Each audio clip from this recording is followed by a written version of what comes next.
Hello friends, मेरा नाम है रश्मि। ज्ञानपीडिया वर्चुअल क्लासेस में मैं आपका स्वागत करती हूँ। आज जो हम टॉपिक पढ़ने वाले हैं वो है अम्ल, क्षारक एवं लवण, जिसे हम एसिड्स, बेस एंड सॉल्ट भी बोलते हैं। ये टॉपिक 10th क्लास में भी इम्पोर्टेंट है, 8th में थोड़ा थोड़ा है, बट ज्यादातर ये 10th में और उसके अपर क्लासेस में हम और ज्यादा पढ़ते हैं। तो आज हम 10th क्लास को लेकर चलेंगे, उसके हिसाब से हम आपको पढ़ाएंगे कि अम्ल, क्षारक और लवण होते क्या है। सबसे पहले हम बात करते हैं अम्ल की। अम्ल को हम एसिड भी कहते हैं। अम्ल को पहचानने की 3-4 तरीके हैं, जिसमें से मेन तरीके हैं। सबसे पहला और सबसे नॉर्मल तरीका जिसके बेस पर अम्लों की पहचान की जाती है वो है कि अम्ल स्वाद में खट्टे होते हैं। आपने भी नॉर्मल रोजमर्रा की जिंदगी में कुछ खट्टी चीजें देखी होंगी, जैसे कि दही है या फिर नींबू है, और जितने भी खट्टे फल होते हैं, संतरा वगैरह, इन सब में अम्ल पाए जाते हैं। दूसरा इनका बहुत इंपॉर्टेंट और बहुत साइंटिफिक डेफिनेशन में आता है कि ये जल में घुलकर हाइड्रोजन आयन देते हैं, हाइड्रोजन आयन मुक्त करते हैं। वो कैसे करते हैं इसके बारे में आपको थोड़ी देर में बताएंगे। और तीसरा होता है कि ये नीले लिटमस पेपर को लाल कर देते हैं। एक लिटमस पेपर होता है, एक पेपर टाइप का होता है जो 2 रंगों में आता है, एक नीले में और एक लाल में। तो ये जो एसिड होते हैं वो नीले लिटमस को लाल रंग में बदल देते हैं। लाल को नीले में क्षारक बदलते हैं, लेकिन नीले को लाल में बदलते हैं अम्ल। अम्ल 2 प्रकार के होते हैं, प्रबल अम्ल और दुर्बल अम्ल, जिन्हें हम स्ट्रॉन्ग एसिड और वीक एसिड कहते हैं। प्रबल अम्ल को कहीं कहीं पर खनिज अम्ल भी बोला जाता है। तो अगर पेपर में ये आता है कि खनिज अम्ल क्या होता है तो आप कंफ्यूज नहीं होएगा, वो प्रबल अम्ल ही होता है। तो प्रबल अम्ल में कौन से आते हैं और दुर्बल अम्ल में कौन से आते हैं, इसके बारे में हम देखते हैं। लेकिन पहले हम ये जानने की कोशिश करेंगे कि दुर्बल अम्ल क्या है। देखिए, दुर्बल अम्ल वो है जो हम नॉर्मल खाने पीने की चीजों में या रोजमर्रा की जिंदगी में प्रयोग कर रहे हैं, जैसे दही में, नींबू में, संतरे में। ये जो अम्ल है जिन्हें हम खाने पीने में प्रयोग कर रहे हैं वो दुर्बल अम्ल होते हैं, यानी कि वीक एसिड्स। और स्ट्रॉन्ग एसिड्स वो होते हैं जिन्हें हम रसायन विज्ञान की प्रयोगशाला में प्रयोग करते हैं, मतलब लैब में यूज करते हैं, उन्हें हम प्रबल अम्ल कहते हैं। इसीलिए इनसे दूर रहने का खतरा बताया जाता है। इन्हें हम नॉर्मली यूज कर सकते हैं, अगर हमारे हाथ पे गिर जाए या हम खा लें तो हमें कोई दिक्कत नहीं है। लेकिन अगर हम इन्हें खा लेंगे और अगर ये हमारे हाथ पे गिर जाता है तो ये बहुत ज्यादा हानिकारक होता है, स्किन जला भी सकता है। इसलिए इनसे दूर रहने की सलाह हमेशा दी जाती है। तो हम कह सकते हैं कि जो दुर्बल अम्ल होते हैं वो वीक एसिड जो होते हैं, उनकी जो प्रकृति होती है वो क्षीण होती है। क्षीण प्रकृति मतलब कि उनका जो प्रयोग है नॉर्मल हम कर सकते हैं, वो ज्यादा हानिकारक नहीं होते। लेकिन जो प्रबल अम्ल है यानी कि खनिज अम्ल है, उनका जो प्रयोग है वो हानिकारक होता है।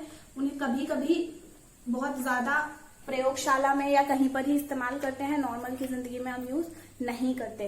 इसीलिए अगर इनको हम अपने हाथ पे भी अगर ये गिर जाए तो हमारी जो त्वचा है वो जल जाती है, इसलिए इनका प्रयोग बहुत कम किया जाता है। आपने सुना होगा कि हमारे देश में या कहीं पर भी लड़कियों के फेस पर या कहीं पर एसिड डाल दिया जाता है तो उससे पूरा फेस जल जाता है। तो वो एसिड ये वाले नहीं, ये वाले होते हैं। अब हम देखेंगे कि दुर्बल अम्ल कौन से हैं जिन्हें हम रोजमर्रा की जिंदगी में प्रयोग कर रहे हैं। तो इनके कुछ नाम ये इस प्रकार से हैं। एसिडिक एसिड, एसिडिक एसिड सिरके में पाया जाता है। ऑक्सैलिक एसिड ये टमाटर में पाया जाता है। इसी प्रकार और भी एसिड्स हैं जिनके बारे में हम आगे जानेंगे। एक लैक्टिक एसिड होता है जिसे हम जो दही में पाया जाता है। ऐसे स्ट्रॉन्ग एसिड्स कौन कौन से हैं, खनिज अम्ल कौन कौन से हैं। हाइड्रोक्लोरिक एसिड है,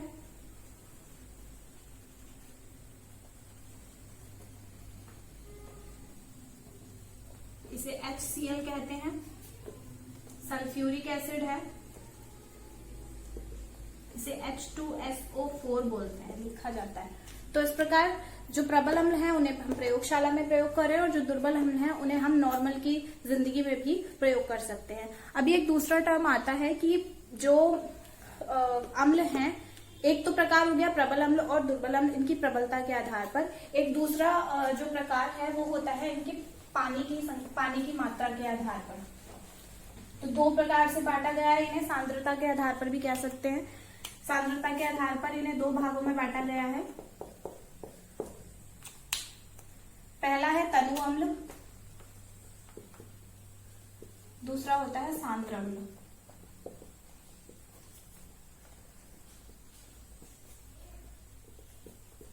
में हम इसको डाइल्यूट एसिड लिखते हैं और इसको कॉन्सेंट्रेटेड।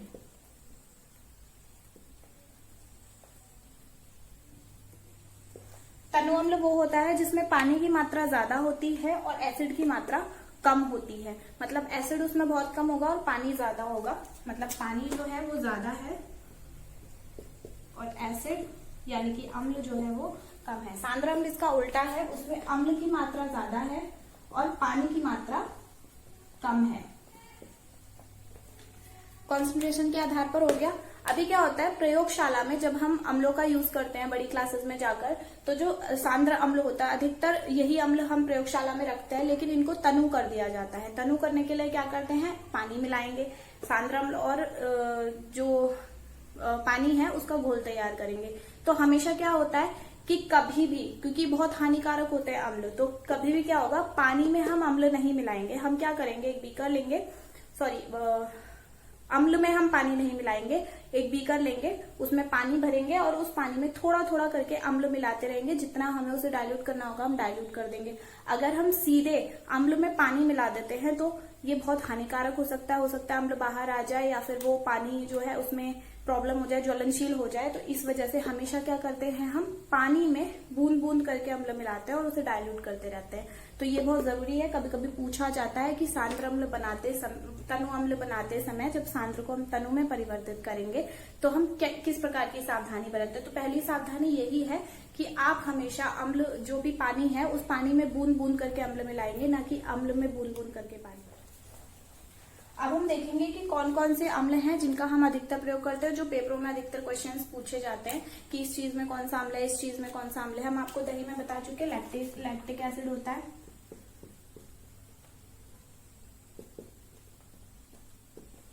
टमाटर में ऑक्सैलिक एसिड होता है, नींबू और संतरा दोनों में सिट्रिक एसिड होता है। इसी प्रकार इमली और आम में टार्टरिक एसिड होता है। और एक क्वेश्चन और पूछा जाता है कि हमारे शरीर की पाचन क्रिया में कौन से अम्ल का इस्तेमाल होता है। तो पाचन क्रिया में यानी डाइजेशन में हाइड्रोक्लोरिक एसिड का इस्तेमाल किया जाता है, जो हम नहीं करते हैं, जो हमारा जो बॉडी है वो खुद करती है। जब भी हम कोई चीज खा लेते हैं तो वो थोड़ा सा एसिड रिलीज करती है, जिसकी वजह से जो हमारा जो खाना है वो पचता है हमें। तो आगे बढ़ते हैं क्षारक के बारे में, जिन्हें हम बेस भी बोलते हैं। इनके पहचानने के भी 4 सिंपल तरीके हैं। तो इनका टेस्ट जो है यानी कि स्वाद कसैला होता है। कसैला मतलब जैसे साबुन का टेस्ट आता है, किसी ने खाया होगा तो उसे पता होगा, उस टाइप का टेस्ट होता है। अधिकतर जो क्षारक है वो छूने में साबुन जैसे लगते हैं, सारे तो नहीं लेकिन अधिकतर लगते हैं।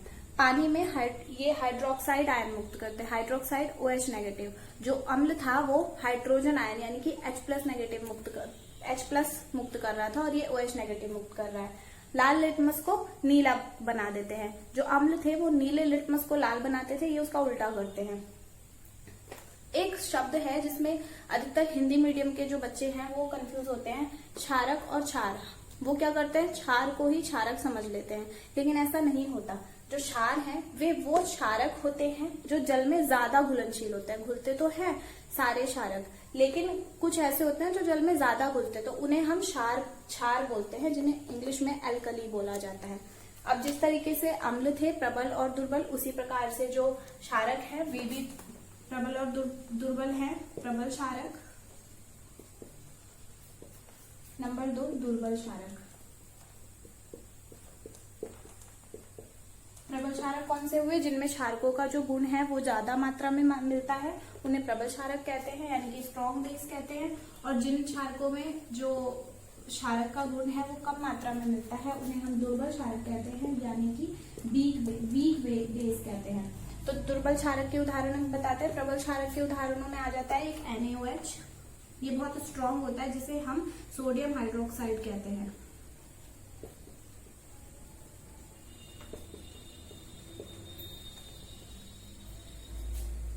और KOH, इसे पोटेशियम हाइड्रोक्साइड कहते हैं। ये कुछ ऐसे क्षारक हैं जो बहुत ज्यादा प्रबल। उदाहरण में आ जाता है H4OH, अमोनियम हाइड्रोक्साइड भी बोलते हैं इसको। तो ये दुर्बल क्षारक होता है। पढ़ते हैं सॉल्ट के बारे में। इससे पहले हम आपको ये बता देते हैं कि OH आयन और जो H+ आयन है उसको ये किस तरीके से पानी के साथ मिक्स करते हैं। तो उसका जो एकमात्र वो है, देखिए अम्ल में मैंने बताया था कि वो H+ आयन को मुक्त कर रहे थे, क्षारक में मैंने बताया है कि वो OH आयन को मुक्त कर रहे हैं, OH नेगेटिव को, हाइड्रोक्साइड को। किस तरीके से, अगर हम अम्ल लेंगे HCl और इसको हम पानी में मिलाएंगे तो H+ अलग हो जाता है और Cl अलग बचता है। समझ रहे हैं? ये हाइड्रोजन आयन है जो मुक्त हुआ। क्षारक में अगर हम कोई भी क्षारक ले लेते हैं, NaOH, सोडियम हाइड्रोक्साइड, इसको जब हम पानी में मिलाएंगे तो ये Na अलग हो जाएगा और हाइड्रोक्साइड आयन अलग हो जाएगा, मतलब कि OH नेगेटिव आयन जो है वो अलग हो रहा है। तो इस तरीके से क्षारक जो है वो OH नेगेटिव आयन मुक्त करते हैं और जो अम्ल है वो H+ आयन के बारे में, जिसे हम सॉल्ट भी बोलते हैं। इसको पढ़ने से पहले हमें न्यूट्रलाइजेशन रिएक्शन समझनी होगी।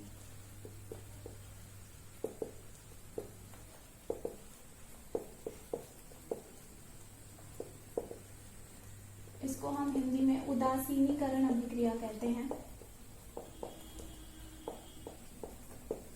इस अभिक्रिया में जब अम्ल क्षार के साथ रिएक्ट करता है और लवण बनाता है, जैसे हमने सपोज लिया HCl जो कि एक अम्ल है,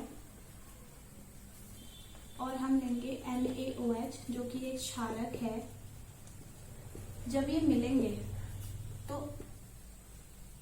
Na के साथ Cl हो जाएगा, NaCl, और जो एक H ये रहा, एक H ये दिया, ये मिलकर H2 हो जाएंगे और ऑक्सीजन एक है तो H2O बन जाएगा। इसके साथ में कुछ ऊष्मा भी रिलीज होती है। तो ये हमारी उदासीनीकरण अभिक्रिया है। उदासीनीकरण अभिक्रिया क्या होती है? जब कोई अम्ल किसी क्षार के साथ मिलकर एक लवण और पानी का निर्माण करता है तो उस अभिक्रिया को उदासीनीकरण अभिक्रिया कहते हैं। जो बना लास्ट में, जो ये बना, इसको हम लवण बोलेंगे, यानी कि सॉल्ट बोलेंगे।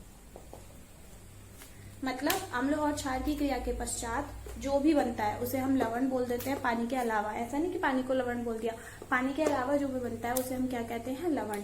और इस पूरी की पूरी अभिक्रिया को हम क्या बोलते हैं? उदासीनीकरण अभिक्रिया। जो लवण है उनका प्रयोग भी हम अपने डेली जिंदगी में करते हैं। जैसे NaCl है, आप NaCl को ही ले लीजिए। जो हम नमक खाते हैं, साधारण नमक जो हम खाते हैं वो NaCl ही होता है।